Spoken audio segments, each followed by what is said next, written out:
Anakkara IMS കോളനിയിൽ വീട്ടമ്മയുടെ കഴുത്തിൽ നിന്നും മാല പൊട്ടിച്ച് കടന്നുകളഞ്ഞ പ്രതിയെ പോലീസ് അറസ്റ്റ് ചെയ്തു. വണ്ടൻമേട് രാജാക്കണ്ടം കൂടാരക്കുന്നിൽ സുധീഷാണ് അറസ്റ്റിലായത്. കഴിഞ്ഞ സെപ്റ്റംബർ 10-നാണ് മോഷണം നടന്നത്.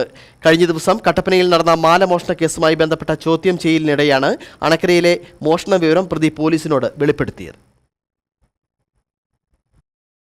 കഴിഞ്ഞ സെപ്റ്റംബർ 10-ാം തീയതി വെള്ളം കുടിക്കാൻ എന്ന വ്യാജേന എത്തിയാണ് അണക്കര IMS കോളനിയിൽ കൈനിക്കര ലില്ലിയുടെ കഴുത്തിൽ കിടന്ന 2 പവൻ തൂക്കമുള്ള സ്വർണ്ണമാല പൊട്ടിച്ചുകൊണ്ട് പ്രതി കടന്നുകളഞ്ഞത്. ഇത് സംബന്ധിച്ച് ശാസ്ത്രീയ പരിശോധനകളടക്കം പൂർത്തിയാക്കി പോലീസ് അന്വേഷണം നടത്തിവരികയായിരുന്നു.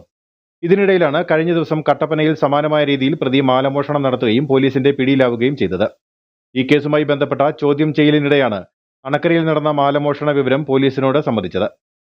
കട്ടപ്പനയിലെ മാലമോഷണ കേസിൽ റിമാൻഡിലായിരുന്ന പ്രതിയെ 2 ദിവസത്തെ പോലീസ് കസ്റ്റഡിയിൽ വാങ്ങുകയായിരുന്നു. പ്രതിയെ അണക്കരയിലെത്തിച്ച് പോലീസ് തെളിവെടുപ്പ് നടത്തി. വീട്ടമ്മ പ്രതിയെ തിരിച്ചറിഞ്ഞു. മോഷ്ടിച്ച മാല ആദ്യം പുറ്റടിയിലെ സ്വകാര്യ സ്ഥാപനത്തിൽ പണയം വെക്കുകയും പിന്നീട് അവിടുന്ന് എടുത്ത് വിൽപ്പന നടത്തുകയും ചെയ്തതായി പ്രതി പോലീസിനോട് സമ്മതിച്ചിട്ടുണ്ട്.